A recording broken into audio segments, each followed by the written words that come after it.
Shalom. My topic is the indigenous people of the earth. In 70 AD, Rome invaded Jerusalem. Many were killed, and hundreds of thousands fled into Africa. Now, if the Israelites was Caucasian, they would go into Europe, wouldn't you think? So they could fit in. But instead they flew, they ran into Africa, where they were captured by the Africans and sold into slavery to the Europeans. Now the Europeans bought them, and whoever they didn't kill, they enslaved, and all over around the coast of Africa, the slave ship went and sold into Haiti, the French. They sold to in Jamaica, even the Mexicans, Venezuelans, Puerto Ricans, Cubans. These people are indigenous people to this earth. These people are part of the 12 tribes of Israel. Now, the tribe that's here in America, this is Judah, the tribe of Judah in America. And the Atlantic slave ship sold the slaves all over the world. And the mass of the slaves was sold into America. Now, the people of the Bible are black people. And I believe most people know that. And they will not accept that. They don't want to believe that, but it's true. Do your investigation, research, and you will see for yourself. God's chosen people, indigenous people of this earth. There are tribes all over the world, but the tribe of Judah is in America. Okay, I said that. But you know, this information was hidden from the masses, but there are many who knows the truth, and this was deliberately hidden by secret society. Now, somewhere around 1700s, a conspiracy among the European nations to bring God's children down and make them forget who they are, to promote white supremacy. Psalms 83, verse 1 to 5. Keep not thy silence, O God. Hold not thy peace, and be not still, O God. For lo, thine enemies make a tumult, and they that hate thee have lifted up the head. They are proud of what they've done because they have managed to conquer the whole world.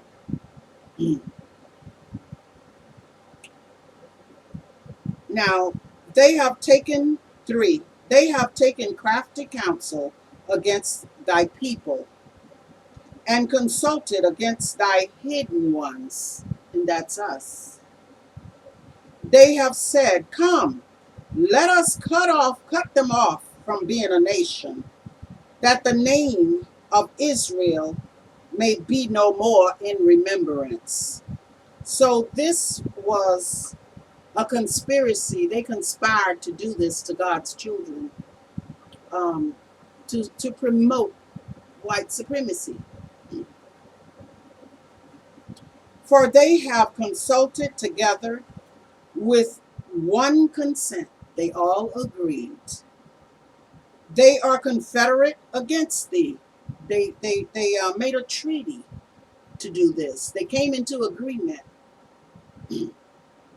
Who said, let us take to ourselves the houses of God in possession? Isaiah 42, 22 to 24. But this is a people robbed and spoiled. They are all of them snared in holes, and they are hid in prison houses. Now, when the slaves was brought over, they were all packed in holes like sardines. They couldn't even move. They were so packed on those ships. And many of them jumped overboard. They'd rather die than to live that way. And now, even now today, even though legal slavery is over, but institutionalized slavery still exists. And we have most of our African Americans are in prison.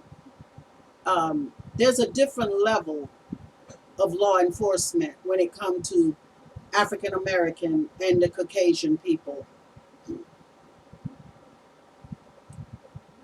Now,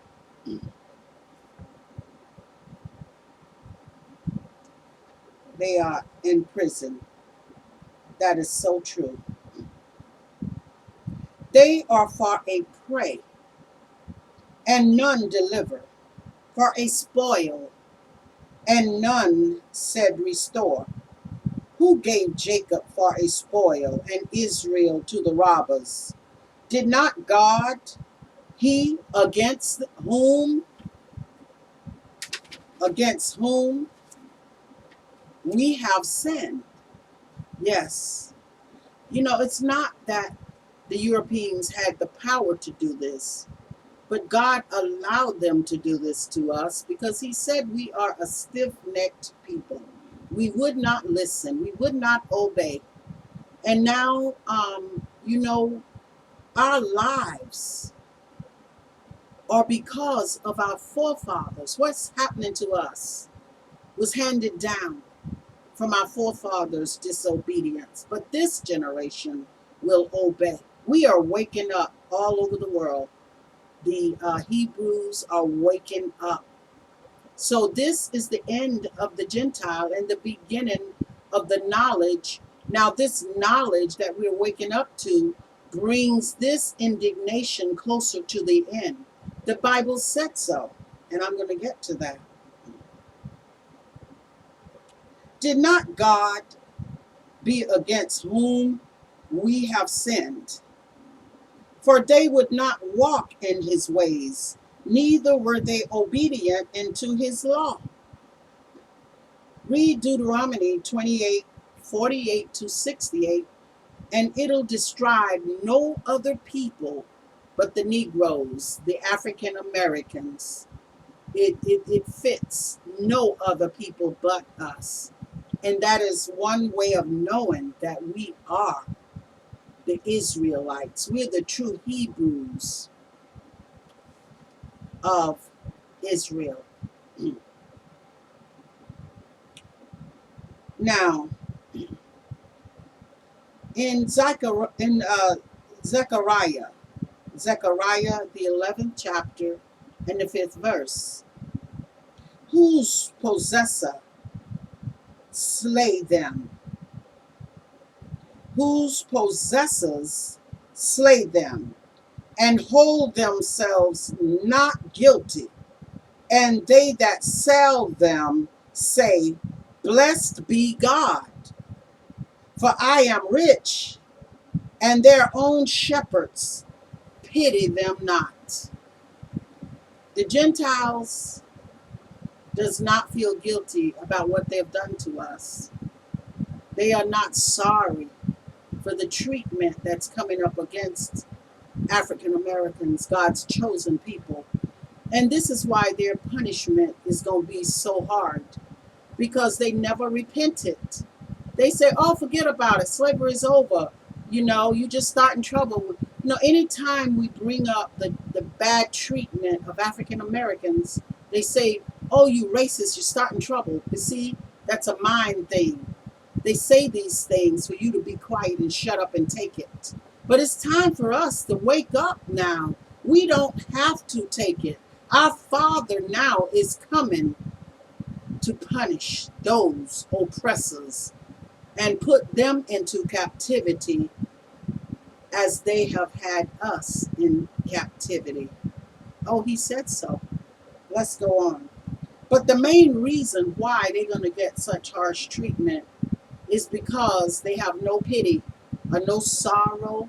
They are not sorry they did it to us. They feel that those Jews in so-called Jews in Jerusalem, that they've taken our place. But let me tell you, nobody can take God's children's place. Even after all these times of disobedience, all these times we went into slavery in Israel over and over. But this time, he allowed us to go into a land that we did not know, a place where we would not even remember who we are, because we was not allowed to speak our language any longer.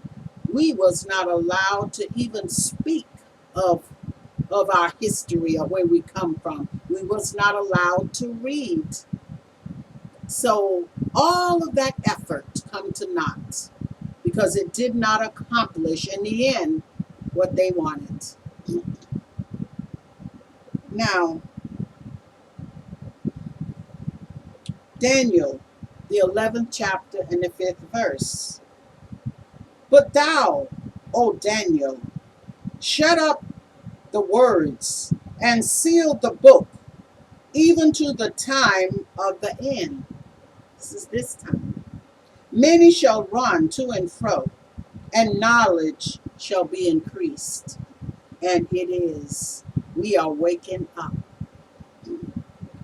Isaiah 43, 1-2.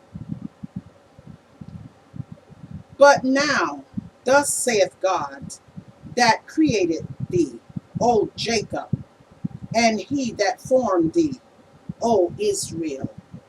Fear not, that I have redeemed thee. I have called thee by thy name, and thou art mine. And he said, once we return to him, he would return to us. And he has returned to us, because we have returned to him. Our father, Ahiah, and his son, Yeshaya. And Ahiah means I am that I am. Well, it means I am. Now, I am that I am is Ahiah, Asha, Ahiah. Ahiah, Asha, Ahiah. I am that I am. That's the name he gave. And Savior is Yeshaya, our Savior. So he's redeeming us now. 20.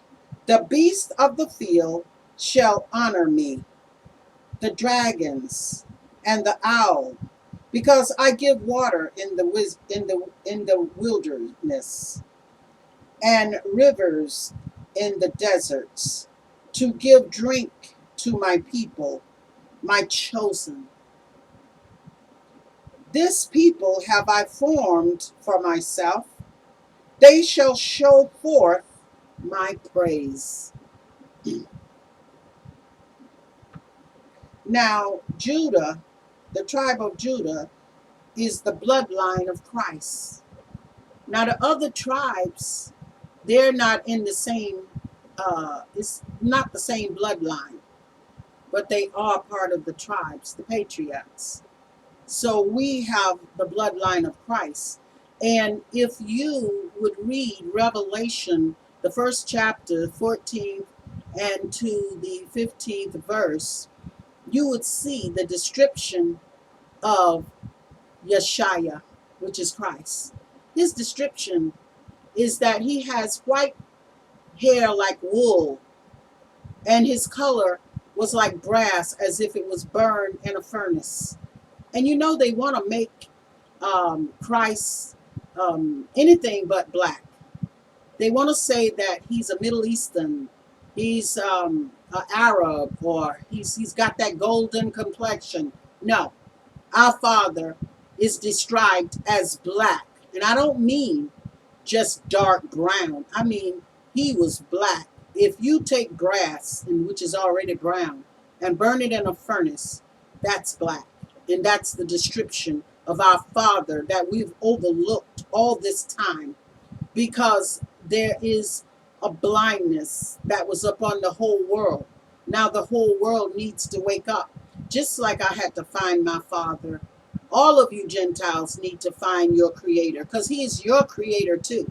If you really love Him, and if you truly want to serve Him, and the only way you're going to be endrafted in is if you serve Him. He said, I wouldn't put up with my own natural branches going astray. You think I'll put up with the wild branches that's going astray? If you do my will, my 10 commandments, my laws, and then you will be endrafted into the olive tree. But only if you obey. And obeying is getting to know your Father. And your Father is black. Could you accept that, Gentiles? Could you actually accept a black God? Because that's what you're going to have to do to make it in. And let me tell you, don't let color stop you from serving the same God. If you mean it in your heart, it's the same God that you always serve. He's the creator of all things. He's the God of Abraham, Isaac, and Jacob. He's the God of all creation.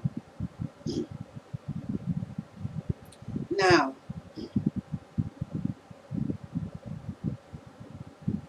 the beast of the field shall honor me, and the dragon, I read that, because I give water into the wilderness and rivers in the desert. Yes, I read that. In Acts, the 30th, well, before I get there, I just want to say this. Yes, we are in the bloodline of Christ, and that's why we're hated so much. And I used to wonder, how you gonna hate somebody because of their color? Something that you had no you had no control over what color you are. But we were hated to be black. I knew it had to be more than that. And it is. We're not hated just because we're black. We're hated because we're the indigenous people of this earth, and we are dominant over the Gentiles. Now, Christ was hung on a tree, not on a cross as they portray. They hung him on a tree like a common criminal, the Son of God. Now, don't you know the Gentiles have a price to pay? Acts 5 and the 30th verse. The God of our fathers raised up Christ, whom ye slew and hung on a tree. Acts 10:39. And we are witnesses of all things which he did both in the land of the Jews and in Jerusalem, whom they slew and hung on a tree. Also, you could read Acts 13:29. It tells you he was hung on a tree. 1 Peter 2:24, it says he was hung on a tree. Think about it. If you think about after slavery, before slavery, they didn't hang too many blacks on a tree because that would be money going down the drain. But who've been hung on a tree from the very beginning of American history? Who does that resembles being hung on a tree? What does that sound like? What kind of people? What people was hung on a tree all the time? Hanging on a tree. What people were burned alive? What people were thrown into boiling oil? What people whose babies was fed to the alligators? This has got to be the seed of Satan to do such things.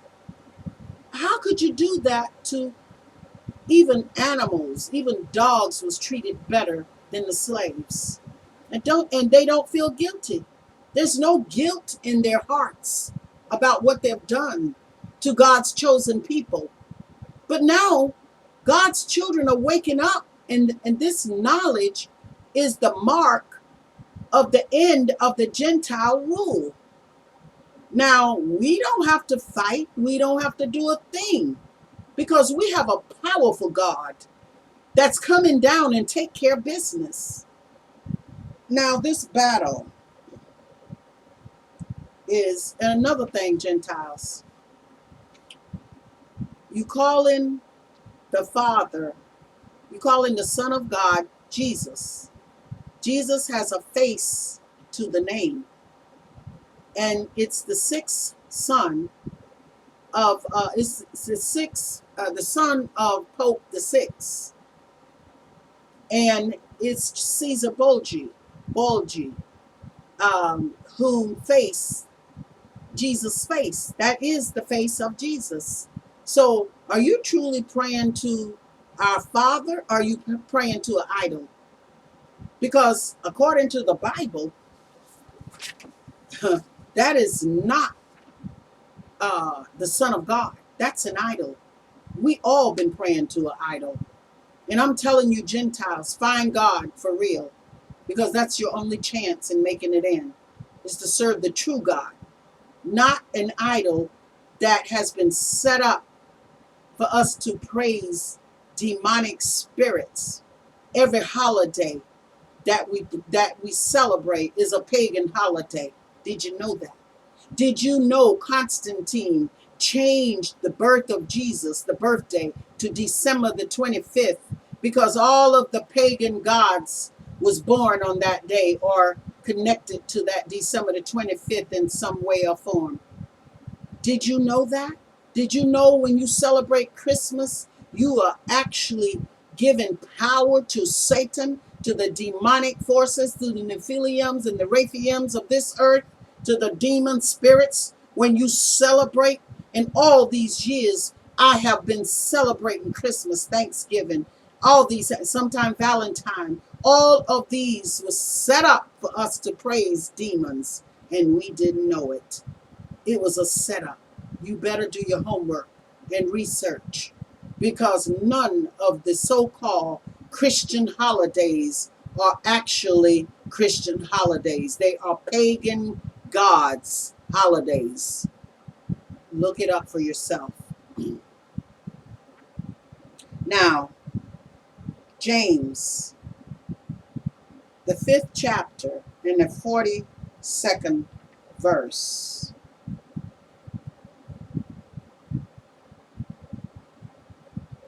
And ye shall know the truth, and the truth shall make you free. That is so right. Oh, that is so true. But I want you to listen to this. Neither is there salvation in any other name. There is none other name under heaven given among men whereby ye must be saved. And that's in Acts 4:12. So now when you call on Jesus, can Jesus save you? Think about it. And some say, oh, it doesn't matter. It's spirit anyway. It's the spirit. Ain't no color in heaven. If all of that was true, why go through such length to make Jesus white? If it didn't matter, why would you paint Jesus white if it didn't matter? And if it didn't matter, why would Christ describe himself? Why did he describe himself in Revelation 1:14 and 15? And he described himself as a black man. And let me tell you, he's not a Middle Eastern. He's not anything else but a black man. He has kinky hair. He has black skin. Now you tell me what other race have that? I am come in my Father's name, and ye receive me not. This is what the Son of God said. I come in my Father's name, but you receive me not. You hung me. If another shall come in his name, in his own name, him ye will receive. And that's John 5, verse 43. He said, if I come in another man's name, you will receive me. But I came in my Father's name, you did not receive me. Wake up, people. Wake up. It's time to get right because your time is up here. We are very close to the end of this indignation. And I want to say thank you for listening and salam, shalom.